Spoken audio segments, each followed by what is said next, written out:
Hi guys, അസ്സലാമു അലൈക്കും. Welcome back to Aisha's world.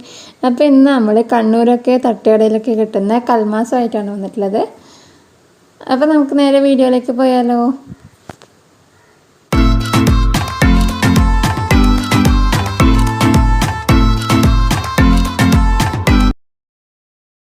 ആദ്യം ഇതിന് വേണ്ടിയിട്ടുള്ള മസാല തയ്യാറാക്കാം. അതിന് വേണ്ടിയിട്ട് ഞാൻ ഒരു തട്ടെടുത്തിട്ടുണ്ട്. അതിലേക്ക് കുറച്ച് വെളിച്ചെണ്ണ ഒഴിച്ചിട്ട് അതിലേക്ക് ഒരു 3-4 വലിയ ഉള്ളി തന്നെ മുറിച്ചിട്ട് ഇട്ടെടുത്തിട്ടുണ്ട്.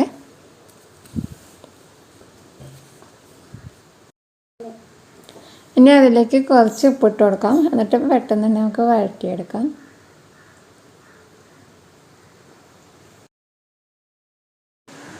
അപ്പോൾ എൻ്റെ ചാനൽ ആദ്യമായിട്ട് കാണുന്നവരുണ്ടെങ്കിൽ ഒന്ന് സബ്സ്ക്രൈബ് ചെയ്തേക്കണം. അതുപോലെ തൊട്ടടുത്തുള്ള ബെല്ലൈക്കണിൽ ഓൾ എന്നുള്ളത് കൂടി പ്രസ് ചെയ്താൽ ഞാൻ ഇനി ഇടുന്ന വീഡിയോസിൻ്റെയൊക്കെ നോട്ടിഫിക്കേഷൻ നിങ്ങൾക്ക് വരുന്നതാണ്. അപ്പോൾ വീഡിയോ മുഴുവനായിട്ട് കാണാം.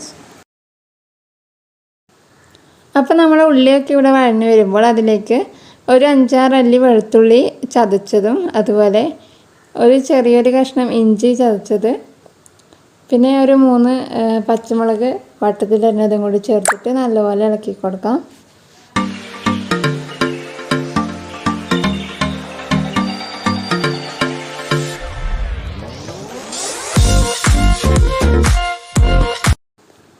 അപ്പോൾ നമ്മൾ ഇഞ്ചി പച്ചമുളകൊക്കെ നന്നായിട്ട് വഴഞ്ഞു വന്നാൽ അതിലേക്ക് ഒരു 1/4 ടീസ്പൂൺ മഞ്ഞൾപ്പൊടി,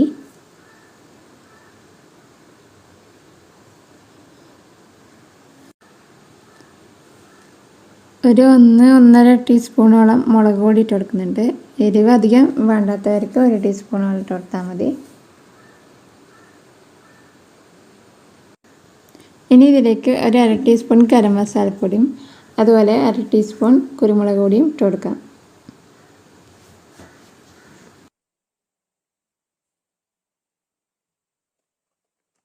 മാറുന്നത് വരെ നമുക്ക് നന്നായിട്ട് ഇളക്കി കൊടുക്കാം.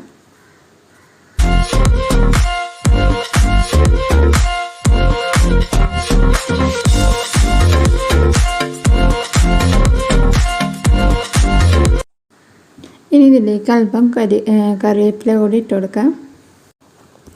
അപ്പോൾ ഇനി ഇതിലേക്ക് നമുക്ക് ഇറച്ചി ചേർത്ത് കൊടുക്കാം. അപ്പോൾ ഇറച്ചി നേരത്തെ തന്നെ ഉപ്പും മുളകും മഞ്ഞൾപ്പൊടിയൊക്കെ ചേർത്ത് വേവിച്ചെടുത്തതാണ്. അത് ചെറുതായിട്ട് പിച്ചെടുത്തിട്ട് ഇതിലേക്ക് ചേർത്ത് കൊടുക്കാം. എന്നിട്ട് എല്ലാം കൂടി വീണ്ടും നന്നായിട്ടൊന്ന് മിക്സ് ചെയ്ത് കൊടുക്കുക. അപ്പോൾ നമ്മളെ മസാല ഇവിടെ റെഡി ആയിട്ടുണ്ട്. അത് നമുക്ക് മാറ്റി വെക്കാം. അപ്പോൾ ഇതിന് വേണ്ട അരി ഞാൻ നേരത്തെ തന്നെ കുതിർത്ത് വെച്ചിട്ടുണ്ടായിരുന്നു. അപ്പോൾ ഈ ഒരു അരിയാണ് കുതിർത്ത് വെച്ചിട്ടുള്ളത്. ഇതിവിടെ റോട്ടിൻ്റെ അരി, പുഴുങ്ങലരി അങ്ങനെ എന്താണ് എൻ്റെ പേര്. അപ്പോൾ അത് നല്ല തിളക്കുന്ന വെള്ളത്തിൽ കോർത്തി വെച്ചിട്ടുണ്ടായിരുന്നു. അപ്പോൾ ഇതിവിടെ ആയിട്ടുണ്ട്. ഇനി നമുക്കിത് കഴുകിയിട്ട് മിക്സിയുടെ ജാറിലേക്ക് ഇട്ട് കൊടുക്കാം. ഇനി ഇതിലേക്ക് ഒരു അരമുറി തേങ്ങ ചിരവിയത് കൊടുക്കുന്നുണ്ട്. അതുപോലെ 1 ടേബിൾ സ്പൂണോളം പെരുംജീരകം, പിന്നെ ഒരു മീഡിയം സൈസുള്ള ഉള്ളി കൂടി മുറിച്ച് ചേർത്ത് വെക്കുന്നുണ്ട്.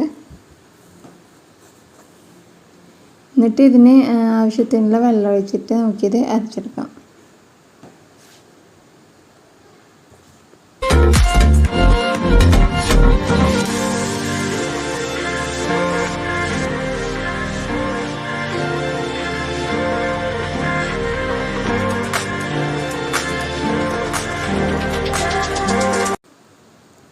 അപ്പോൾ നമ്മൾ അരിയുടെ അരച്ച് വെച്ചിട്ടുണ്ട്. ഇനി ഇതിലേക്ക് 1 ടീസ്പൂൺ ഉപ്പ് ഇട്ട് കൊടുക്കുന്നുണ്ട്.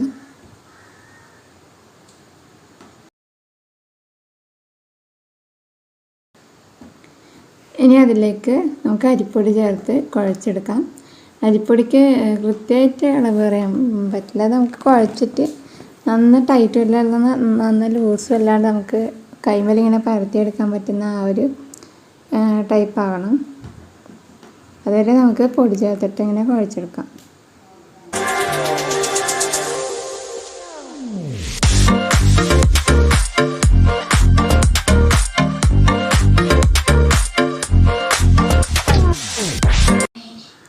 അപ്പോൾ ഞാൻ ഇവിടെ കുഴച്ചെടുത്തിട്ടുണ്ട്.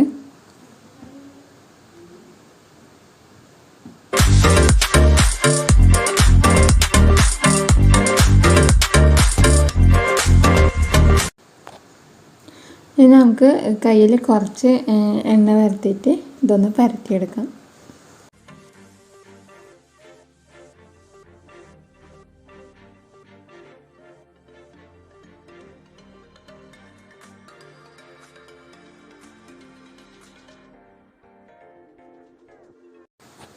ആദ്യം ഒരു ഉരുളയാക്കിയിട്ട് അതിങ്ങനെ കയ്യിൽ വെച്ചിട്ട് പ്രസ് ചെയ്ത് കൊടുക്കാം. എന്നിട്ട് ചെറുതായിട്ടൊന്ന് പരത്തിയിട്ടെന്നാൽ അതിലേക്ക് നമുക്ക് മസാല ചേർത്ത് കൊടുക്കാം.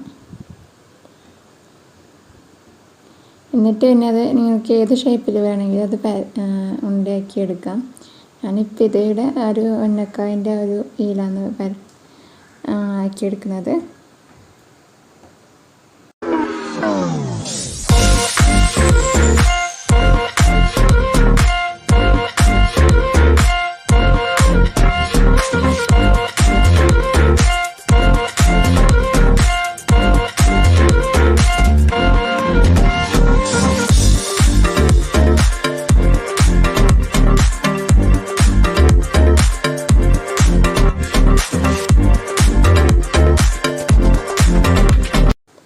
അപ്പോൾ എല്ലാം നമ്മുടെ ഉന്നക്കായൻ്റെ ഒരു ഷേപ്പിലാക്കിയിട്ട് ഞാനിവിടെ പറക്കലത്തിൽ വെച്ചിട്ടുണ്ട്. അപ്പോൾ 2 തട്ട് ഞാൻ അത് വെച്ചു. അത് 3ാമത്തെ തട്ടിലാണ് വെച്ചിട്ടുള്ളത്. പറക്കലെന്ന് വെച്ചാൽ ആവിച്ചെമ്പിലാണ് വെച്ചിട്ടുള്ളത്.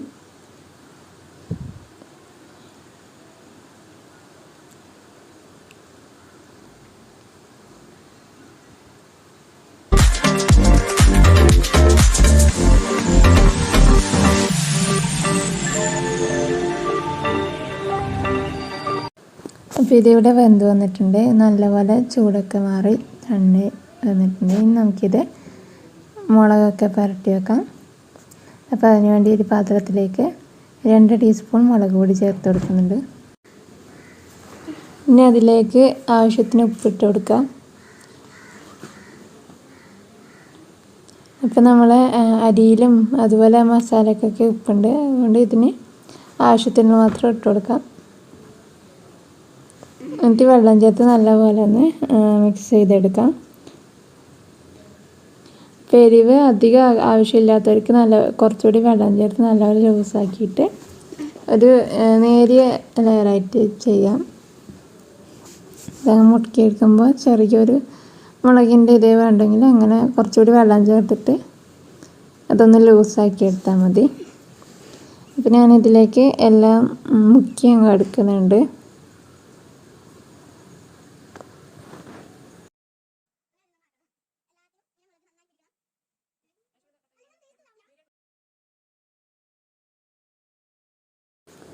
അപ്പോൾ എല്ലാം ഞാൻ മുളകിൽ കോട്ട് ചെയ്തെടുത്തിട്ടുണ്ട്. ഇനി നമുക്കിത് പൊരിക്കാം. അപ്പോൾ അതിന് വേണ്ടി ഒരു തട്ട് വെച്ചിട്ടുണ്ട്. ഞാൻ നല്ലപോലെ ചൂടാകുമ്പോൾ അതിലേക്ക് നമുക്ക് എണ്ണ ചേർത്ത് കൊടുക്കാം.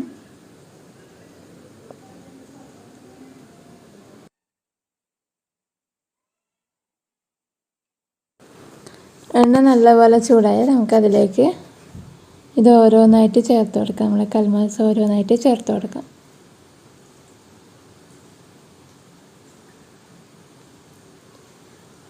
ഞാനിതിപ്പോൾ ഹൈ ഫ്ലെയിമിൽ തന്നെ വെച്ചിട്ടുള്ളത്. ഇനി ഇതിൽ വേകാനൊന്നുമില്ല.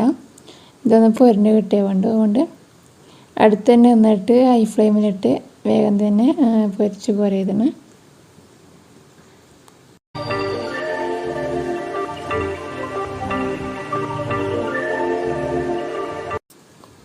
അപ്പോൾ ആദ്യം ഇട്ടത് ആയതിനു ശേഷം നമുക്ക് ബാക്കിയുള്ളതും കൂടി ഇതിലേക്ക് ചേർത്ത് പൊരിച്ചെടുക്കാം.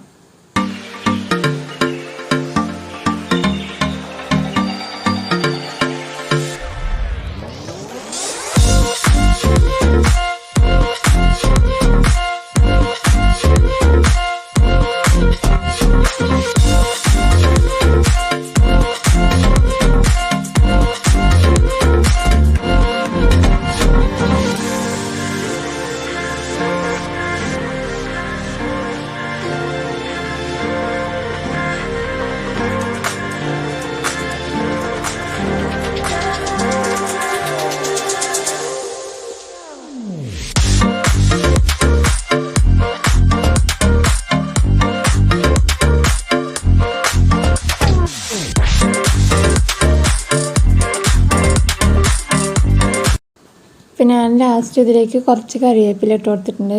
ഇവിടെ ഇല്ലായിരുന്നു, ഉള്ളത് ഞാനങ്ങ് ചേർത്ത് കൊടുത്തതാണ്. അപ്പോഴാണ് കിട്ടിയത്, അതുകൊണ്ട് ആ സമയത്ത് ഇട്ടത്. അപ്പോൾ കറിവേപ്പില ഇട്ടാൽ നല്ലൊരു ടേസ്റ്റാണ്. നിങ്ങളെ കയ്യിലുണ്ടെങ്കിൽ ഇട്ട് കൊടുക്കാം.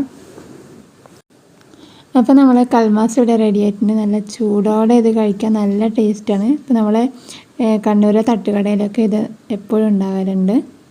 അപ്പോൾ എല്ലാവരും ഒന്ന് ട്രൈ ചെയ്ത് നോക്കുക. വൈകുന്നേരത്തെ 4 മണി പലഹാരമായിട്ട് നമുക്കിത് കഴിക്കാൻ നല്ല ടേസ്റ്റാണ്. അപ്പോൾ എൻ്റെ ഈ വീഡിയോ ഇഷ്ടമായിരുന്നു. അപ്പോൾ ഇഷ്ടമായിരുന്നെങ്കിൽ ലൈക്ക് ചെയ്യുക, അതുപോലെ നിങ്ങളുടെ ഫ്രണ്ട്സ് ആൻഡ് ഫാമിലീസിനെ ഷെയർ ചെയ്യുക. അപ്പോൾ നമുക്കിനി അടുത്ത വീഡിയോയിൽ കാണാം.